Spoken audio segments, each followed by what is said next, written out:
পৃথিবীতে কেউ আছে আল্লাহ ছাড়া আপনার? হ্যাঁ, পৃথিবীর সবাই ধোঁকাবাজ, আপনার স্ত্রীও ধোঁকাবাজ, স্বার্থের জন্য আপনার সাথে আছে। আপনার সন্তানও ধোঁকাবাজ, স্বার্থের জন্য আপনার সাথে আছে। স্বার্থহীন, নিঃস্বার্থভাবে পৃথিবীতে যদি কেউ আপনাকে ভালোবেসে থাকে, সেটা কে? আপনার প্রতিপালক।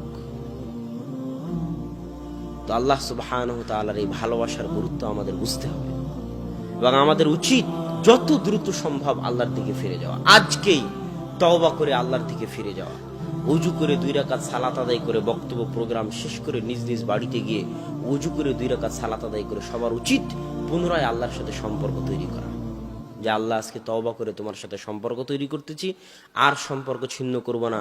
আর সম্পর্ক ছিন্ন না করার সবচেয়ে বড় মাধ্যম হচ্ছে যে কোনো মূল্যে দিনে রাতে 24 ঘন্টায় 5 ওয়াক্ত সালাত আদায় করা। আকিমিস সালাতা লিযিকরি, তোমরা সালাত আদায় করো আমাকে স্মরণ করার জন্য। তো 24 ঘন্টা মানুষ আল্লাহকে স্মরণ করতে পারবে না। আপনারা দিয়ার অঞ্চলের মানুষ, জমি জায়গা আছে, কাজ কাম আছে, 24 ঘন্টা আল্লাহকে স্মরণ করতে পারবেন না, এটাই ঠিক। মানুষের ব্যস্ততা আছে, এটাই ঠিক, আল্লাহও জানে।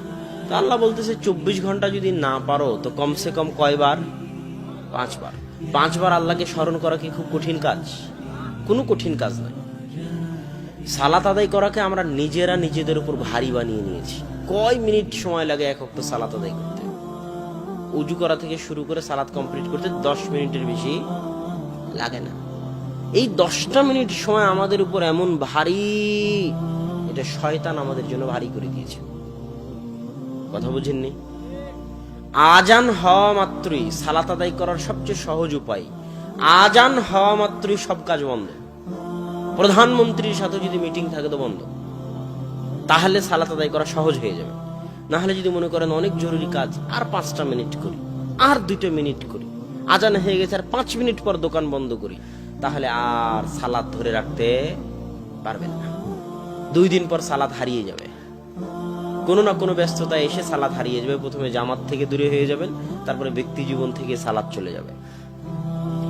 আর যদি এটা মূলনীতি বানিয়ে নেন যে আল্লাহু আকবার মুয়াজ্জিন বলেছে মানে আমি যে অবস্থায় থাকি না কেন, যদি শয়তানের সাথে মোকাবেলা করতে পারার সবচেয়ে বড় মাধ্যম। শয়তান কিন্তু আজান হওয়া থেকে আপনার পিছনে লেগে যাবে যে আর 2 মিনিট দেরি করো, আর 2টা মিনিট মোবাইল চালাও, আর 2টা মিনিট পড়ো, আর 2টা মিনিট কম্পিউটার দেখো, আর 2টা মিনিট কৃষি কাজ করো, আর 2টা মিনিট দোকান খোলা রাখো। শয়তান লেগে যাবে।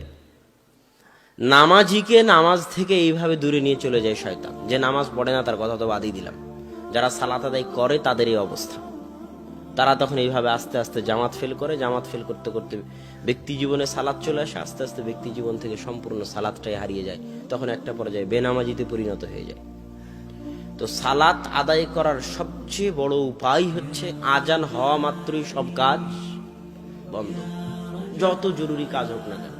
এই জন্যই ট্রাকের পিছনগুলোতে লেখা থাকে যে কাজকে কি যেন বলে, কাজকে, সালাতকে বলিও না আমার কাজ আছে, কাজকে বলো আমার সালাত আছে। এইটা ছাড়া আপনি আল্লাহর সাথে সম্পর্ক ধরে রাখতে পারবেন না। সালাত ছাড়া আল্লাহর সাথে সম্পর্ক ধরে রাখার কোনো উপায় নাই। কেননা আল্লাহর নিকটে আল্লাহর ইবাদত করার, আল্লাহর নিকটে চাওয়ার, আল্লাহর সাথে কথা বলার, আল্লাহর সাথে মোনাজাত করার, আল্লাহর নিকটে দোয়া করার, আসমানের নিচে জমিনের উপরে সালাতের চাইতে কোনো বড় মাধ্যম পৃথিবীতে আর নাই।